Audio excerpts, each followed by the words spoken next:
Bonjour à tous, alors aujourd'hui je vous fais une petite vidéo pour vous expliquer comment est-ce que vous pouvez connecter un disque dur externe à votre iPad.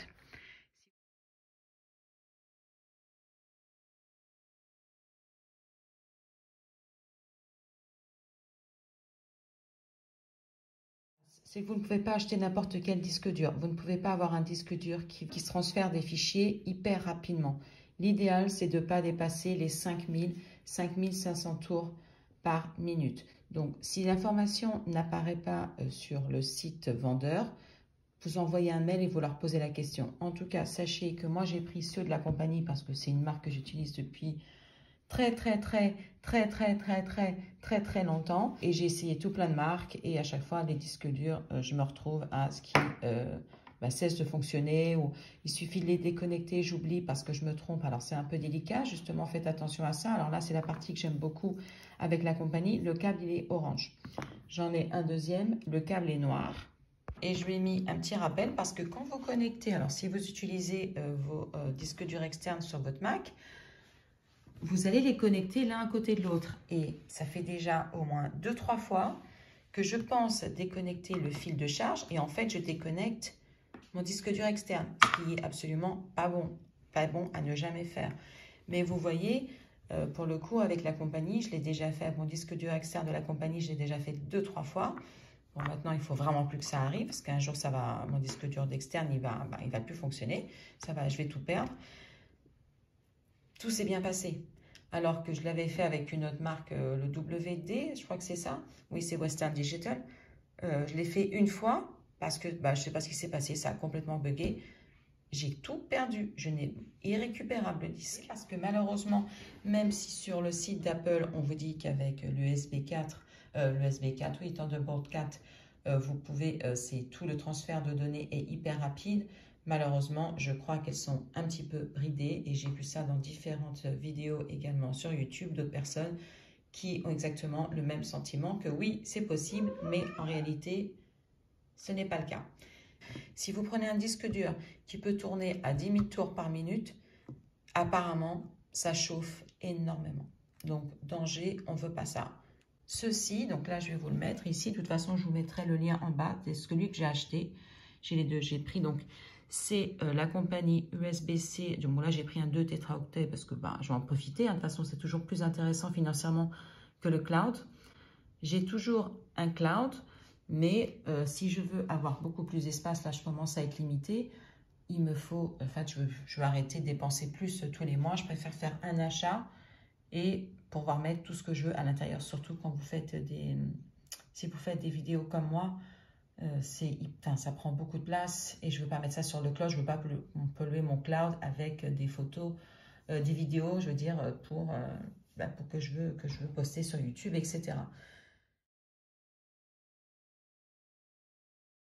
Pourquoi j'en ai deux? J'en ai un de 1 tétra et un de 2 tétra parce que si je veux faire une sauvegarde de mon Mac, ça c'est important. Sachez que si vous voulez sauvegarder votre Mac avec Time Machine, vous ne pouvez pas utiliser la même drive avec laquelle vous faites des sauvegardes de photos de vos fichiers, etc. En fait, il ne peut avoir que ça. Alors ça, c'est un gros défaut. Tout ce qui est là va passer ici. Je vais me servir de mon disque dur en 1 tétraoctet pour faire une sauvegarde de mon Mac parce que je veux passer à Ventura et je ne peux pas le faire sans l'avoir sauvegardé. Je crois même que je vais faire un complete reset parce que je trouve que j'ai beaucoup d'espace. Je ne sais pas si vous avez... Alors là, je me perds un petit peu, mais je ne sais pas si vous rencontrez mon problème, mais moi, j'ai ce souci avec mon Mac. C'est ça, donc vous allez à Général et ensuite vous allez à Storage. Et moi, j'ai ça qui me dérange beaucoup. Vous allez voir le système data. Vous voyez, j'ai du système data qui m'utilise 131 gigas de mon ordinateur, sachant que mon Mac est du 245. Donc, j'ai quasiment la moitié, plus de la moitié de l'espace de mon Mac qui est utilisé par du système data. Alors moi, ce que j'ai cru comprendre, c'est qu'en fait, c'est toutes les mises à jour d'iOS que vous faites, en fait, elles restent là.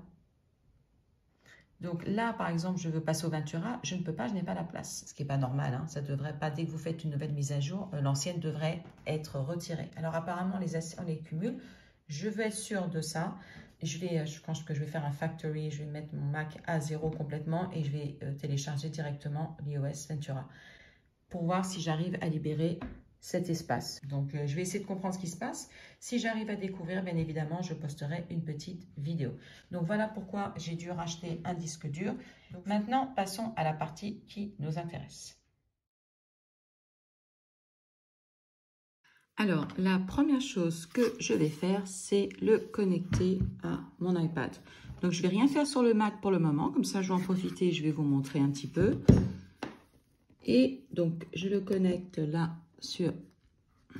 Alors, par contre, je ne suis pas sûre qu'avec ma housse, avec ma protection, vous voyez... Non, ça ne s'enfonce pas. Donc, voilà. Ok, ça, déjà, ça va être... Je suis obligée de l'enlever. Je n'ai pas le choix pour connecter. Donc là, comme vous pouvez le voir, ça s'allume. Ok, et normalement, quand ça clignote, c'est que c'est bon. Alors, comment ça fonctionne? Ben, écoutez, je vais en profiter. Pour accéder ici... Ah ben super, alors voilà. Donc ça, c'est l'autre inconvénient. Alors, je vais vous montrer en fait ce qu'il faut. Alors, je vais en profiter, ben, je vais le recharger. Pendant que je vous parle, je charge mon iPad. Alors là, c'est le problème justement de l'iPad, c'est qu'il n'y a qu'une seule sortie USB-C. Donc, je ne peux pas avoir mon disque dur plugué sur mon iPad et le chargeur. Aujourd'hui, ce que vous trouvez sur le marché sur Amazon, idéalement, c'est ce qu'on appelle un docking station, un dock, c'est ça. Donc, c'est un appareil où vous pouvez, vous voyez, là, j'ai une sortie femelle USB normale. Ici, c'est pour mettre des cartes SD. Et là, c'est du HDMI. Et là, j'ai une prise sortie USB-C qui fait d'ailleurs, je crois qu'elle fait les deux. Elle fait charge et transfert de données. Quelque chose comme ça va vous coûter minimum dans les 40 €. Prenez pas n'importe quoi. Parce que l'idée, c'est que ça dure un peu dans le temps. Donc, sur Amazon, vous avez des marques sympas. Moi, j'avais pris celle-ci, ok, c'était pas AUKEY, c'était pas mal. Moi, je regarde les reviews, les avis. Quand c'est bien noté, bon, j'y vais. Et le souci, faites très attention, c'est qu'il vous en faut deux. Moi, ici, ça me sert à rien. Parce que j'ai acheté ça, surtout pour tout vous dire, c'est pour ma RJ45. Quand je connectais mon Mac directement sur ma box, quand je veux faire pour charger les vidéos plus rapidement, en fait, je me connecte directement avec un RJ45. Donc, il me fallait ça parce que sur les Mac, vous n'avez plus de sortie Ethernet. Donc, j'ai acheté cette pièce pour ça. Malheureusement, j'étais toute contente. Je me dis, oh, c'est super, ça va le faire. Non, pas du tout. Ici, vous voyez, je suis embêtée parce que j'ai qu'une seule sortie USB-C et il m'en faut deux. Une pour la charge et une pour le transfert de données. Mais là, pendant que je vous parle, je suis en train de me dire que je vais peut-être m'acheter un adaptateur de USB vers USB-C. Et comme ça, je pourrais peut-être plugger ça ici. Ça ne me coûte rien de faire le test. Pour les non-initiés, donc c'est ce qu'il vous faudrait idéalement pour avoir un confort d'utilisation. Ou alors, ce qu'il aurait fallu trouver que je n'ai pas trouvé. Si quelqu'un a ça, ben c'est super. J'ai regardé sur Amazon, il n'y en a qu'un. Alors d'abord, j'avais acheté celui-là. Il vous faut un splitter. Un splitter, qu'est-ce que c'est? Donc ici, vous voyez, j'ai une sortie USB-C pour le connecter à mon iPad. Et ici, j'ai deux sorties, deux femelles. Sauf que là, c'est du USB. Et faites très attention parce que je l'ai acheté. Parce que sur l'image principale sur Amazon, ici, on me montrait de l'USB-C. Pour le coup, quand je suis descendue dans le menu... Alors après, donc moi, j'ai pas cherché à comprendre. Hein. Bon, alors après, j'ai peut-être pas lu comme il fallait non plus. Il y avait même marqué USB-A. Mais la photo m'a trompée. Je crois qu'au bout d'un moment, quand vous cherchez, tout qui vous embrouille, vous mettez plein de trucs dans votre panier. Enfin bon, donc j'ai fait des bêtises. Et quand j'arrive, j'ai reçu ça, je peux vous dire que j'étais dégoûtée parce que ça ne me sert à rien. Mais pour le coup, ça m'aide pour vous montrer aujourd'hui ce que c'est qu'un splitter. Ça serait, si on pouvait trouver la même chose. Alors, faites attention, par contre, quand vous prenez le splitter, sachez que souvent, vous avez un côté d'US ici, un côté qui est pour la charge et un côté qui est pour la data. Souvent, vous ne pouvez pas utiliser celui qui sert de charge pour transférer des données. Et vice-versa. Donc, faites très attention si vous en trouvez un. Moi, j'en ai trouvé un seul, qui est très mal noté. Les gens disent qu'au bout de 2 mois, le truc il lâche et que ça transfère rien et que c'est hyper lent. Enfin bon, donc c'est pas la solution. Ça vaut quand même 17 ou 19 euros. Donc je me dis, bah, autant que ça fonctionne. Donc voilà ce que c'est qu'un splitter. Celui-là me sert à rien, il va repartir. Donc ma solution, bah, pour l'instant, comme vous pouvez le voir, je recharge mon iPad. Je reviendrai plus tard. Ou alors, je pense que je vais peut-être m'acheter un petit adaptateur pour continuer à utiliser ce dock, qui est très bien. J'ai rechargé mon iPad, donc je vais connecter le disque dur, le nouveau, je le reconnais à cause du câble orange, à ma tablette. Bon, j'ai dû retirer l'étui de protection. Ensuite, maintenant, vous pouvez voir qu'il est branché parce que j'ai la lumière qui clignote, donc tout va bien.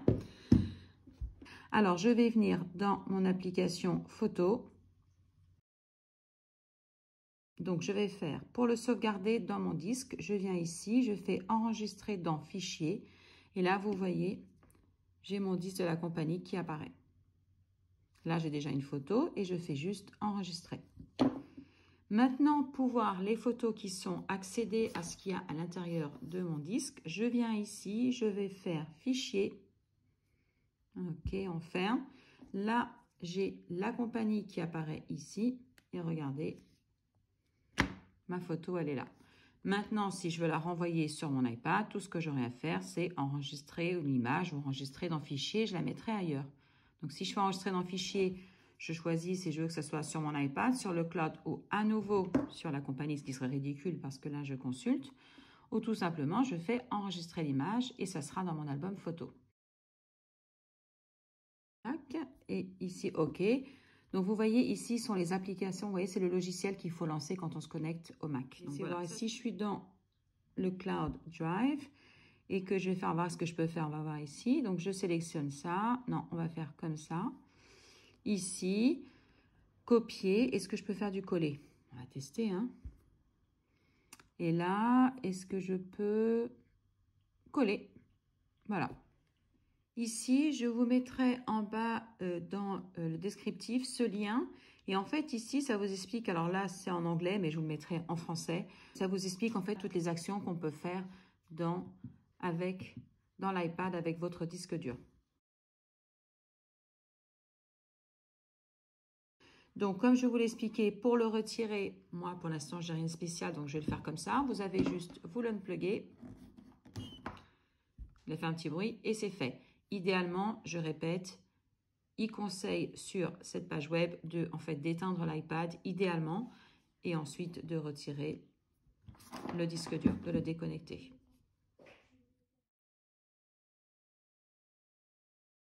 Là, vous pouvez voir mon nouveau disque dur apparaît. Je vais cliquer 2 fois dessus. Donc là, j'ai bien, comme vous pouvez voir, l'image que j'ai copié-collée. C'est celle que j'avais avant. Et ça, c'est la photo, comme vous avez vu, que j'ai sauvegardée. Donc, je vais lancer, vous voyez, marqué Start Here Mac. Donc, on va commencer ici. Je vais appuyer, hein, je vais bien voir ce que c'est. Je ne comprends pas l'utilité de ça, mais écoutez, je vais le faire, on va bien voir. Donc là, je vais enregistrer mon disque dur. J'ai mis mon mail, écoutez, je vais mettre ici en français. Français. Donc, protégez vos données, appuyez sur le bouton télécharger pour télécharger le programme d'installation de Toolkit. C'est parti, télécharger.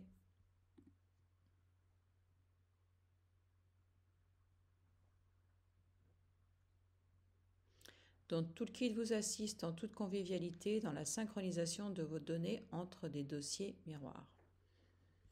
Est-ce que c'est fini? Oui, c'est bon. Procédure installer le logiciel téléchargé. Donc là, je fais suivant. Et ici, pourquoi est-ce que ça me fait ça? Open. Les IP, lui, on this Mac.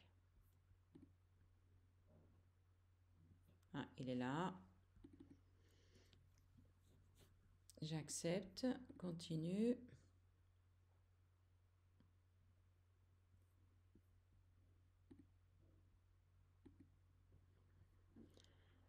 Alors, let's connect. Apple introduce a new security features. Papa. Ouais, bah, de toute façon, je ne l'ai pas là. Le Ventura, il faut que je fasse. Welcome, got it. Alors, après réflexion, je regarde et je me dis qu'en fait, c'est peut-être une solution pour éviter le time machine. Le problème que j'avais expliqué au début, que je devais avoir deux disques durs externes, un pour faire les sauvegardes du Mac et l'autre pour les sauvegardes de mes dossiers. Et peut-être qu'avec cette histoire du toolkit, le côté miroir, si j'ai mon disque dur qui est connecté à mon Mac, ça m'évite en fait de devoir faire des sauvegardes du Mac. À mon avis, donc je vais regarder, mais ça me paraît le plus logique. Par contre, est-ce que je vais pouvoir utiliser toujours le même disque dur? Si c'est le cas, bah, c'est une très bonne solution pour éviter le time machine et ces situations de devoir acheter deux disques durs. Donc je vais regarder et ensuite, bien évidemment, je ferai plus tard une vidéo sur tout ça. Donc, pour l'utiliser sur le Mac, sur l'iPad, ça n'a absolument aucun intérêt. Donc, ne vous embêtez pas avec ça. C'est ce qu'on voulait éclaircir et on a notre réponse.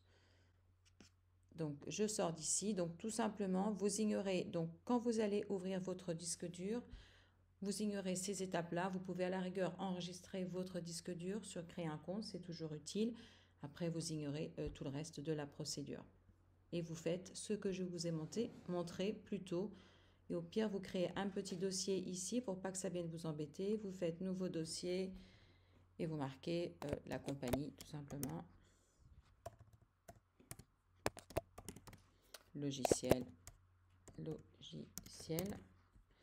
Et comme ça, vous mettez tout ça là-dedans.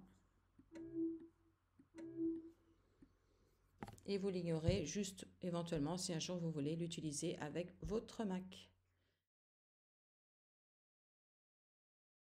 Quand vous voulez déconnecter votre disque dur du Mac, vous ne faites pas comme sur l'iPad, vous ne pouvez pas juste le débrancher. Il faut impérativement vous veniez ici sur votre disque dur, vous cliquez droit et vous faites éjecter la compagnie. Et quand il n'apparaît plus sur votre bureau, là vous pouvez le débrancher de votre Mac. Donc, ce que je fais, j'ai mon câble RJ45, vous voyez, donc c'est les deux embouts pareils. Hein. Je suis désolée, je suis avec une seule main. Vous voyez, j'ai les deux pareils. Je connecte, j'en mets un ici, un côté, je le mets là, et le deuxième côté, qui est identique, je le connecte au dos de mon dock. Et ensuite, l'USB-C sur mon Mac ou sur ma tablette. Et là, je double quasiment ma vitesse de connexion. Vous avez aussi, donc si jamais vous n'avez pas acheté une dock, parce que tout ça, ça vous est inutile. Moi, j'avais acheté cette pièce, j'avoue, j'ai un peu oublié. Ou alors, à mon avis, j'ai dû acheter ça parce qu'après, ça, c'était plus suffisant.